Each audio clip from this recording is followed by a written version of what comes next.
ආයුබෝවන් සුබ දවසක්. අපි අද කතා කරන්න හදන්නේ විශ්වයේ තියෙන ශක්තියින් සමහර හැඩතල හා සංකේත මගින් ආකර්ෂණය කරගෙන ඒ ආකර්ෂණය කරගෙන ලබාගත්තු ගබඩා කරගත්තු ශක්තිය අපිට පරිභෝජනය කර ගැනීම සඳහා අනාදිමත් කාලයක ඉඳලා මිනිසා විසින් භාවිතා කරපු තාක්ෂණයේ එක සන්ධිස්ථානයක් ගැන. මේ සුවිශේෂී තාක්ෂණය ගැන කතා කරන්න කලින් මම ඔබට කියන්නම් මෙන්න මේ විදියට. ඔබ දන්නවා චිත්‍රකර්මයේදී වර්ණ, රේඛා සහ හැඩතල කියලා තුනක් ගැන අපි කතා කරනවා. වර්ණ ඔබ දන්නවා, රේඛා ඔබට හිතා ගන්න පුළුවන්. රේඛා තුලින් අපිට හැඩතල නිර්මාණය කරන්න පුළුවන්. මෙහෙම නිර්මාණය කරපු සමහර හැඩතල සාමාන්‍ය හැඩතල. හැබැයි සමහර සුවිශේෂී හැඩතල තියෙනවා. ඒ හැඩතල වලට පුළුවන් විශ්වයෙන් ශක්තිය විශාල වශයෙන් ආකර්ෂණය කරගන්න. එහෙම විශ්ව ශක්තිය ආකර්ෂණය කරගන්න පුළුවන් හැඩතලවල ඒ ශක්තිය ආකර්ෂණය කර ගැනීම තුලින් උපදින දිලිසුම, එහෙමත් නැත්නම් ඉලුමිනේෂන් එකට අපි කියනවා සිම්බලික් ඕරා එකක් කියලා. ඕරා එකක් කියන්නේ දැන් අපි සාමාන්‍යයෙන් අපි දන්නවා අපේ සිරුර වටේට තියෙන රශ්මි වලල්ලට අපි ඕරා එකක් කියනවනේ. ඒ වගේ එක එක ග්‍රහ වස්තුන් වටා, ගහකොළ වටා, සමහර පාෂාණ වටා, මැණික් වර්ග වටා මෙහෙම ඕරා එකක් රශ්මි වලල්ලක් හැදෙනවනේ. මේ වගේ අපේ මේ විශ්වයේ තියෙන සමහර සුවිශේෂ හැඩතල තියෙනවා. ඒ හැඩතල වලටත් ඔබ දන්නවද විශ්ව ශක්තිය ආකර්ෂණය කරගෙන මේ ඕරා එකක් හදාගන්න පුළුවන්. සමහර හැඩතල දුර්වලයි. සමහර හැඩතල වලට ඒ හැකියාව නැහැ. හැබැයි විශේෂිත හැඩතල වලට තමයි මේ හැකියාව තියෙන්නේ. එහෙම සුවිශේෂී හැඩතලයක් තමයි ඔබට මම මෙන්න මේ පෙන්නන ස්වස්තික හැඩතලය. මේක විශ්වයේ අධිබල ශක්තියක් ආකර්ෂණය කරගන්න පුළුවන් වෙනවා වගේම ඒ ශක්තිය විසින් නිකුත් කරන ඕරා එක අපිට පරිභෝජනය කරන්න, අපිට ඒ ශක්තිය අපේ ශක්තිය අඩුපාඩුවකට, අපේ ශක්තිය අවශ්‍යතාවයකට ප්‍රයෝජනයට ගන්න පුළුවන් වෙන සුවිශේෂී හැඩතලයක්. දැන් මම මේ පෙන්නපු ස්වස්තිකය කියන්නේ ස්වස්තික හැඩතල වලින් එක ආකාරයක් පමණයි. මේකේ හැඩතල ආකාර කීපයක්ම තියෙනවා, පැති කීපයක් තියෙනවා, ස්වරූප කීපයක් තියෙනවා. අපි ඒවා වෙන වෙනම කතා කරමු. ඒ කොහොම වුණත් මේ විශ්වයෙන් මේ ස්වස්තික හැඩතලයට මෙපමණ ශක්තියක් දෙන්න හේතු වෙච්චි බොහෝ කාරණා අතීතයේ විසින් ලේඛනගත කරලා තියෙනවා.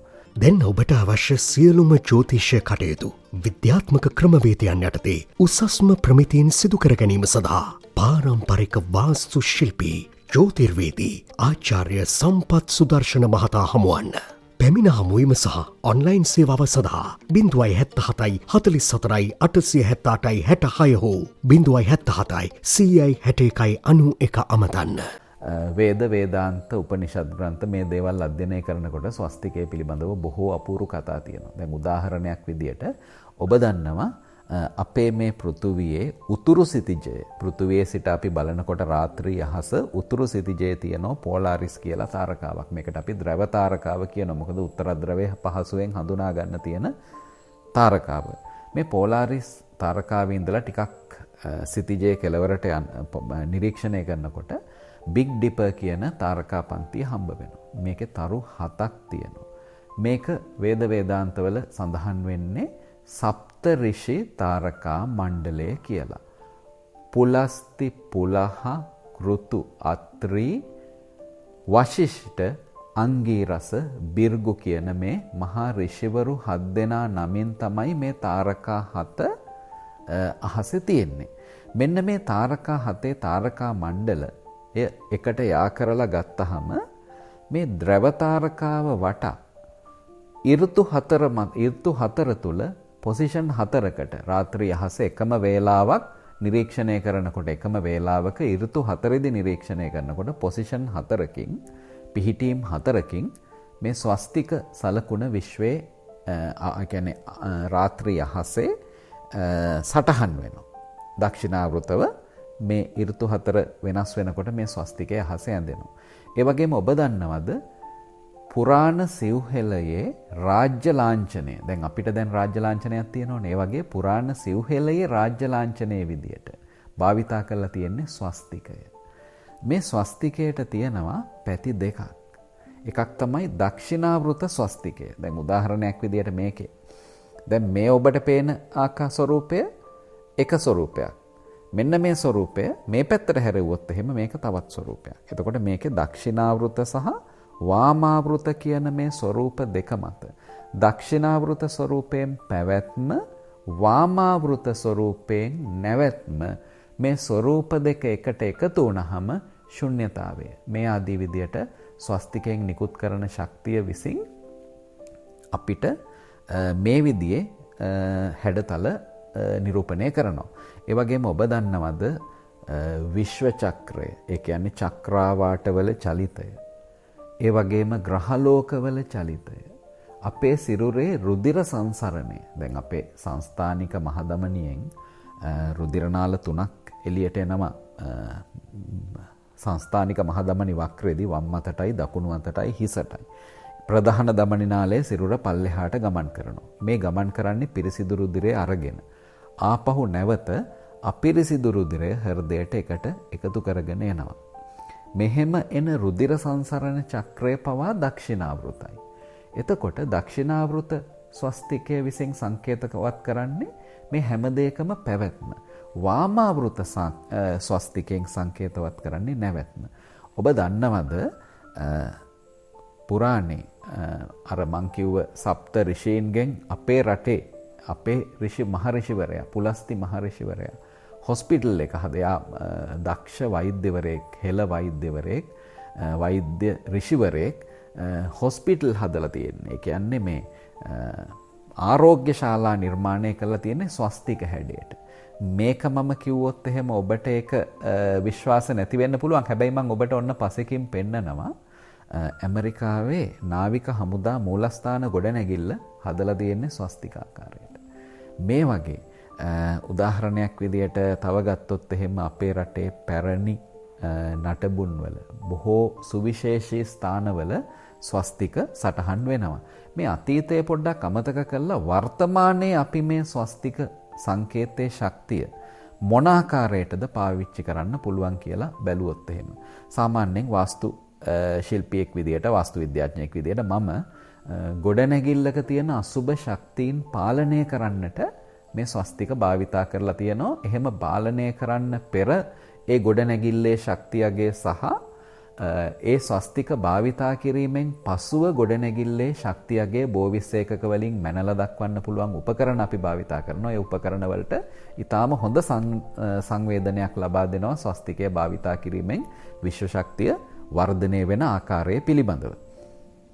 ඒ වගේමයි තවත් විශේෂ අවස්ථාවක් තමයි හුඟක් වෙලාවට ස්වස්තිකයකට මැද්දට මැණික් ඔබ්බවල ස්වස්තිකය පළඳිනවා.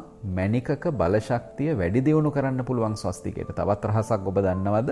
ස්වස්තිකයට පුළුවන් ස්වස්තිකය පවතින ස්ථානයේ ශක්තිය 1080 වාරයක් 108 වැඩි කිරීම 10 1080 වාරයක් ප්‍රබල කරන්න පුළුවන් විශේෂ ගුණාංගයක් ස්වස්තිකයට තියෙනවා. ඒ නිසා මේ පෙන්වන ස්වස්තිකයේ මැදයේ මැණික් ගලක් අල්ලලා ඒ මැණික් ගලේ ශක්තිය වැඩි දියුණු කරන්න පුළුවන්. හැබැයි ඊටාම පරිස්සම් වෙන්න ස්වස්තිකයක මැදයේ අල්ලන්න පුළුවන් රූබි ගලක් හෝ පද්මරාගයක් පමණයි. පද්මරාගයේ රවි ග්‍රහයාට, රූබි ගල කුජ ග්‍රහයාට. ඒක නිසා පද්මරාගය සහ රවි ග්‍රහයාට හිමි පද්මරාගය සහ රූබි ගල පළඳින්න පුළුවන් කෙනෙකුට විතරයි ස්වස්තිකයේ මැද්දට මේ මැණික් ඔබ්බවල පළඳින්න පුළුවන්. මොකද සමහර අයගේ ජන්මපත්‍රය පරීක්ෂා කරාම මේ රූබි සහ පද්මරාග පැළඳීම එයාට සුදුසු වෙන්නේ නැහැ.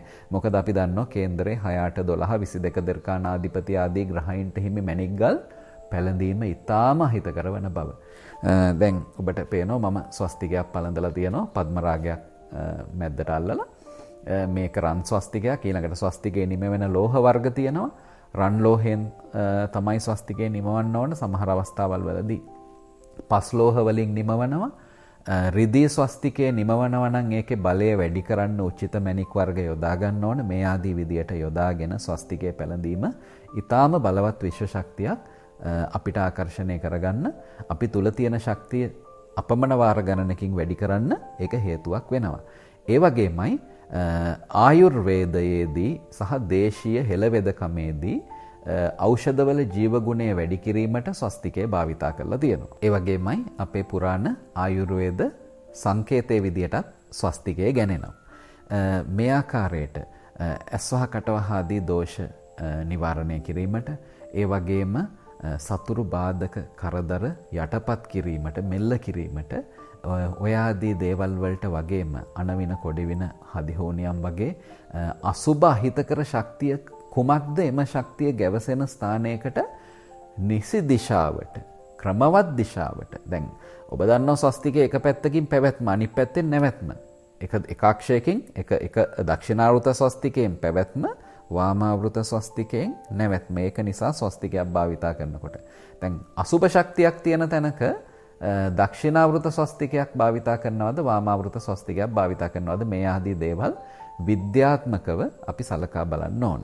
දැන් ඔබට අවශ්‍ය සියලුම ජ්‍යෝතිෂ්‍ය කටයුතු විද්‍යාත්මක ක්‍රමවේදයන් යටතේ උසස්ම ප්‍රමිතියෙන් සිදු කර ගැනීම සඳහා පාරම්පරික වාස්තු ශිල්පී ජ්‍යෝතිර්වේදී ආචාර්ය සම්පත් සුදර්ශන මහතා හමුවන්න. පැමිණ හමුවීම සහ ඔන්ලයින් සේවාව සඳහා 077 44 878 66 හෝ 077 161 91 අමතන්න. මෙන්න මේ විදියට අපේ අනාදිමත් කාලයක් තිස්සේ අපිට හිමි වෙලා තිබිච්ච අපේ සිව්හෙළයේ රාජ්‍ය ලාංඡනය වූ ස්වස්තිකය අපිට බොහෝ අවස්ථාවල් වලදී අපිට නිවසක් බලවත් කරන්න, ව්‍යාපාර ගොඩනැගිල්ලක් බලවත් කරන්න, දරුවෙක් අධ්‍යාපනය ලබන ස්ථානය බලවත් කරන්න, ඒ කියන්නේ දරුවෙක් ඉගෙන ගන්න පාඩම් කරන ස්ථානය බලවත් කරන්න, ඒ වගේම ඖෂධවල ගුණය වැඩි කරන්න, මේ අසුබ බලවේග අහිතකර ශක්ති පරාජය කරන්න ස්වස්තිකය භාවිතා කරන්න පුළුවන්. ඊළඟට ඔබට මතක ඇති මම ගෝල්ඩන් රේෂෝ එක ගැන දිව්‍යමය අනුපාතය ගැන වීඩියෝ එකක් කරලා තියෙනවා. ඔබට ආපස්සට ගියොත් බලන්න පුළුවන්. පල්ලෙහා කමෙන්ට් එකෙත් තියෙනවා මේ ස්වස්තිකය ගැන මේ දිව්‍යමය අනුපාතිකය ගැන මම ගෝල්ඩන් රේෂෝ එක ගැන කරපු වීඩියෝ එක. ඒක ඉතාම වැදගත්, ඉතාම ප්‍රයෝජනවත් වේවි ඔබේ දැනුම් පද්ධතියට එකතු කරගන්න. මේ ස්වස්තිකය නිර්මාණය කිරීමේදී දිව්‍යමය අනුපාතයට ස්වස්තිකය නිර්මාණය කිරීම ඉතාම වැදගත්. මොකද ස්වස්තිකයක නිසි ශක්තිය අපිට ක්‍රමවත්ව ආකර්ෂණය කරගන්නට මේ ස්වස්තිකේ පාද බාහුව අතර අනුපාතය දිව්‍යමය අනුපාතයක් ලෙස පැවතීම ඉතාම වැදගත්. ඒකට අදාළ මේ ඔය එබනාචි රේෂෝ එක ඔන්න ඔබට සටහන් වෙලා තියෙනවා පැත්තක. එම අනුපාතය තමයි මේකට අපි ආරෝපණය කරන්න ඕන. ඒ අනුපාතයට තමයි ස්වස්තිකය නිර්මාණය කළ යුතු වන්නේ. ඉතින් ඔන්න ඔය ස්වස්තිකය ගැන බොහෝ දේවල් කිව්වා. අපිට ගිලිහුණු, අපිට අමතක වෙච්ච අපේම බලවත් සංකේතයකින් අපි කොහොමද වැඩගන්නේ කියන දැනුම් පද්ධතිය එකතු කරේ.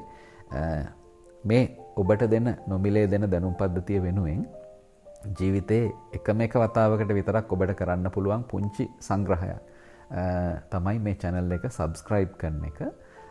ඒ ඉල්ලීම ඔබට කරනවා. මොකද ඒක කරලා ඔය bell icon එක click කරන්න. මොකද තව දුරටත් මේ වගේ බොහෝ අලුත් දැනුම එකතු කරලා දෙනවා. ඒ දැනුම ඔබට ලබා දුන්නු සැනින් ඔබට ඒ පිළිබඳව alert එකක් ලබා ගන්න bell icon එක click කරන්න. ඉතින් එහෙමනම් මේ ස්වස්තික සංකේතය ඔබ මින් ඉදිරියට නිවැරදිව භාවිතා කරලා ඒ විශ්ව ශක්තිය ආකර්ෂණය කරගෙන අපේ හෙළ අනන්‍යතාවය ඔබ ආකර්ෂණය කරගනීවි. ඒ තුලින් ඔබේ ජීවිතය දිනෙන් දින මොහොතින් මොහොත බලවත් කරගනීවි, යහපත් කරගනීවි කියලා මම ප්‍රාර්ථනා කරනවා. එහෙමනම් තෙරුවන් සරණයි, දෙවි පිහිටයි. සුබ දවසක්.